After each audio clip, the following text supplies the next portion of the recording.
Hello les amis, j'espère que vous allez bien. Bienvenue sur Un jour, un resto. Aujourd'hui les amis, je vais vous présenter le Hyperion, le Vidéopolis du disco. Donc c'est parti.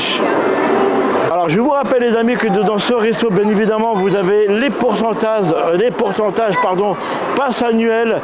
Donc après à vous de voir quel passe annuel que vous avez. Hein.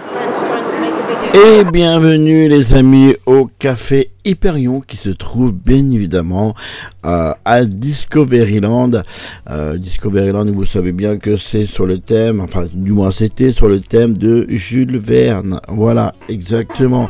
Avant de commencer cette vidéo les amis, je voudrais vous montrer, vous dire une anecdote.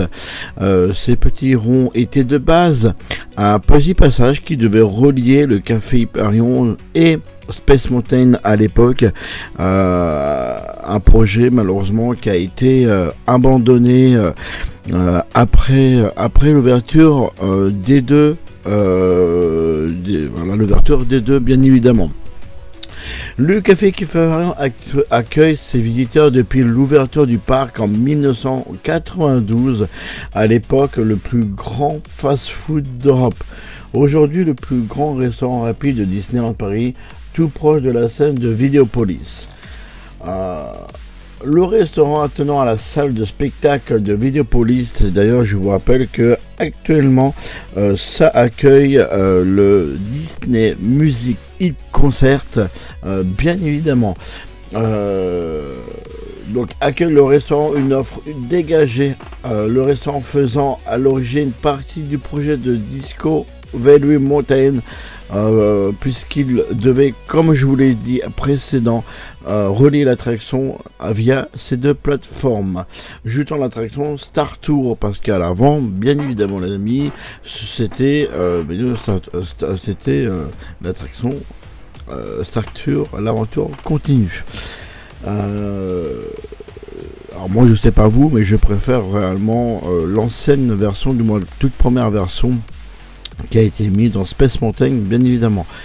L'Hyperion propose aussi un menu Star Wars pendant bien sûr les journées Star Wars qui est le 4 mai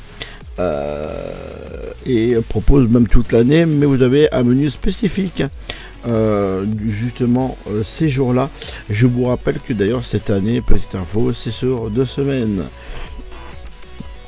Alors offre également à ses clients des menus saisonniers selon les festivités en cours. Donc vous pouvez vous trouver un menu Halloween, vous pouvez vous trouver aussi un menu Noël, bien évidemment. Petit détail sympathique aussi que je peux vous dire au niveau du café Hyperion, ce nom de Hyperion Avenue. La rue était située les tout premiers studios en 1923, 2719 Hyperion Avenue à Hollywood. Voilà, vous pouvez aussi retrouver actuellement Mini à l'extérieur, parce que actuellement avec la saison, c'est Monsieur Stitch qui prend la place. Vous avez une grande salle bien sûr où vous pouvez vous asseoir à manger dans le café Hyperion. Et petite anecdote, je sais absolument pas si vous le savez, mais au fond, tout en haut dans la salle, c'était à la base une radio, une vraie radio qui passait.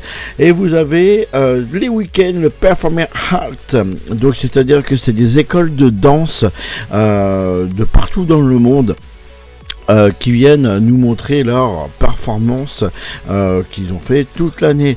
Vous avez bien sûr, donc c'est toujours dans le thème de Jules Verne, et c'est ça qui est dommage, parce que c'est vrai qu'avec certaines attractions dans le land, ça perd un peu son charme malheureusement, mais il est toujours autant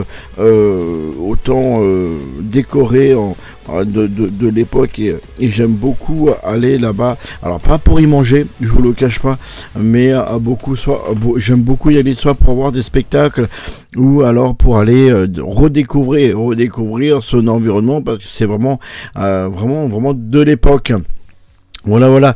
tout nouveau les amis, vous avez donc une petite caisse au milieu, mais vous avez aussi des caisses automatiques. Oui, vous avez bien entendu, depuis peu, Disneyland Paris se mettent justement dans la nouvelle génération et vous pouvez retrouver réellement des caisses automatiques.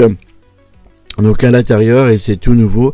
Donc là on peut voir les performing arts sur la scène bien sûr de Videopolis. Les images ont été tournées avant le festival. Donc vous avez pas que... Alors oui, petite scène anecdote.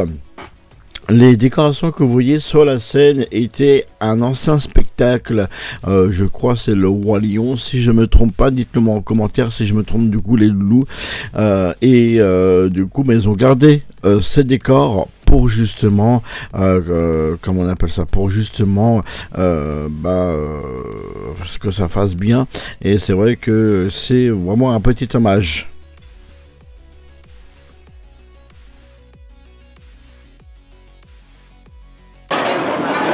Et bien les amis, c'est la fin de cette vidéo. Pensez à vous abonner, partager bien sûr la vidéo et merci encore d'être là au rendez-vous. On se retrouve bien sûr dès demain pour un autre épisode d'Un jour un resto.